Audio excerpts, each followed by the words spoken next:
Hi, welcome back to another one of my favorite videos in the collection, Social Work Sound Off. This is where I share interviews from different social workers in different fields. And today I'm sharing my interview with my friend Kim. And you can find her over on Instagram at KimIsRad. And believe me, you're going to want to do this, especially if you have that little dark sense of humor that I can definitely relate to. That's why I couldn't wait to ask her all of these different questions. You're going to love this interview. So without further ado, let's get into her interview. Hi, my name is Kim Schultz, and I'm a social worker in North Carolina. I work in a Housing First program.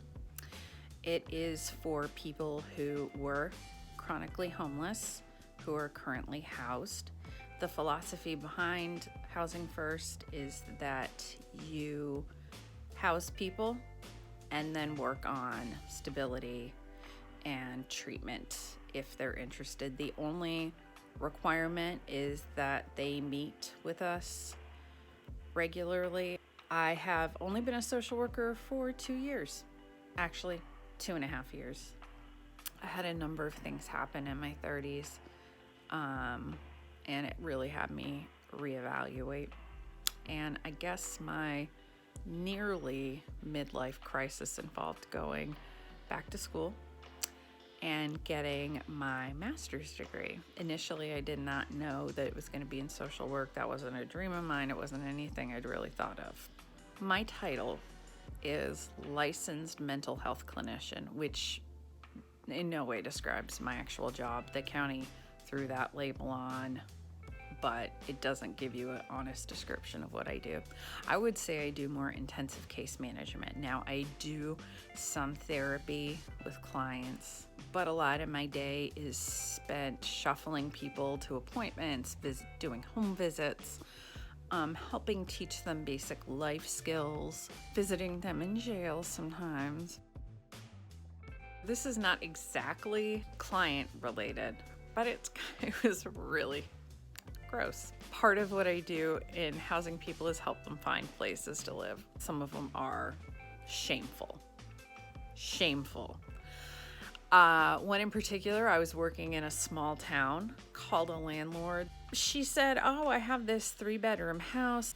So I thought, okay, this could really work out. We walk into this place and she warns us beforehand. It had been empty for 3 to 4 months. There was a hole in one of the windows. Somebody had I guess thrown a rock or maybe a ball at it or something. So we come inside and the place the front part of the house was horrifying. You couldn't even walk in. That's my cat. I walk upstairs with my client and there are wasps. We go to the bathroom downstairs and one of the walls had completely crumbled.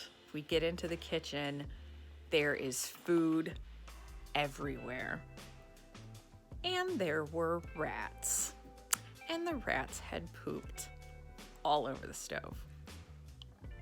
All over the cabinets, the counters.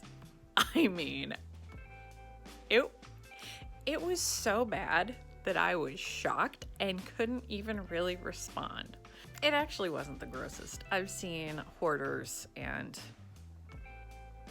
there are people who are not capable of getting to the bathroom on time, including to do number 2. What social work skill or intervention do I use the most?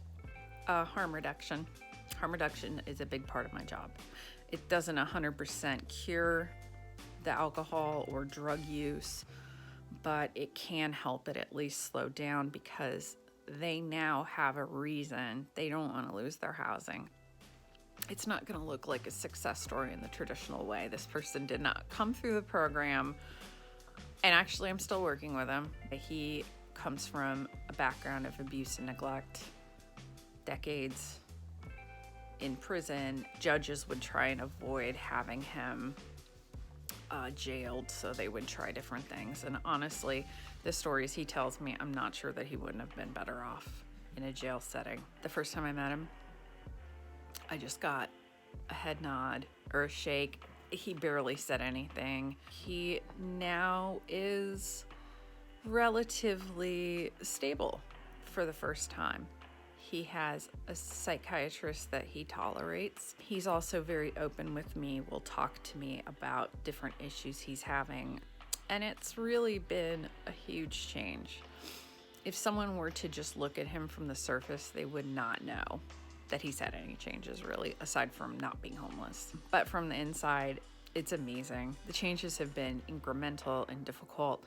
And sometimes it's like he'll just flip and start, sending me all sorts of nasty text messages. And then later on, he'll be back to normal and, will tell people what a good person I am, which is, honestly, I'm trying not to be emotional about it, but it does mean a lot.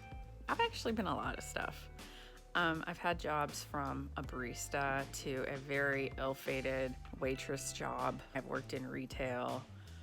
I cooked in a kitchen. I've been a file clerk. I've done a lot, but it's definitely solidified that I made a good choice. So if you're a social worker that started later, that's great. You can walk in with a little more life experience. If there's one thing that I would recommend to any social worker, it would be step far, far, far outside of your comfort zone at least once in your career. You can appreciate so much more of the system that people exist in if you start out in kind of the trenches. I listen to social workers who, it sounds like they don't like anybody they work with. If that's the case, then maybe you're in the wrong field, or maybe you're just working with the wrong population, or your job isn't a good fit. So you really have to learn to humanize people. You have to learn to work with difficult people. It's just how it goes. Even if you work with the most privileged population, you're gonna have some hellaciously difficult people, I'm sure. Having heard stories from therapists, I'm quite happy with what I do. It really causes you to reevaluate. I thought I was open-minded and impartial and at least somewhat objective, and then I have been exposed to people who've made life choices that I don't necessarily think are good, but they're humans, and I see them as humans, and people are full of faults, but also can be really full of goodness. We do really difficult work. We have difficult people we spend time with sometimes.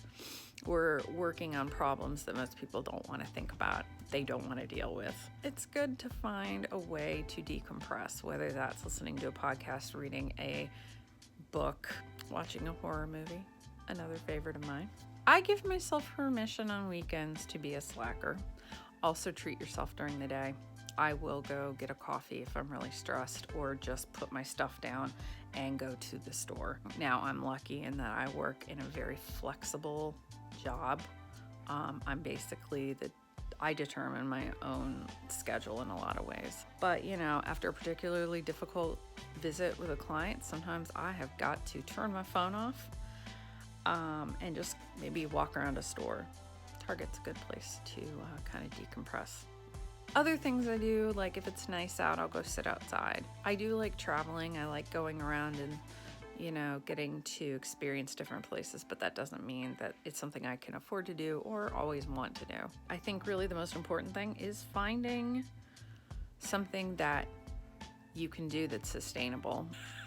After reading a book called Feminasty, which at first I was a little, I don't know if I want to read this. It's about feminism and issues women have been dealing with, especially more recently. It's actually really funny, and it's not nearly as depressing as I thought it would be. I have mostly been listening to podcasts. Some of my favorites are The Dollop, My Favorite Murder, Do You Need a Ride, and Last Podcast on the Left. Now, the last one, it's pretty immature, but it's really the favorite of mine.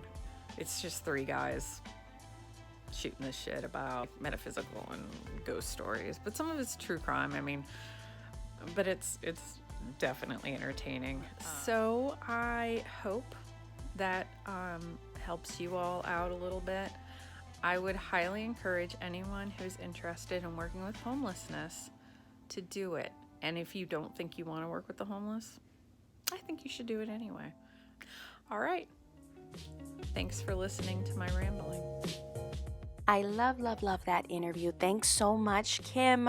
That was great advice. And if you want to hear more from her, I do have a really fun lightning round where we ask Kim this or that questions. You don't want to miss it. That's over on Instagram at Social Work Scrapbook. And please comment down below. Let me know who you want to hear from next, what type of social workers. Until next time, I'm wishing you social work success. Bye-bye.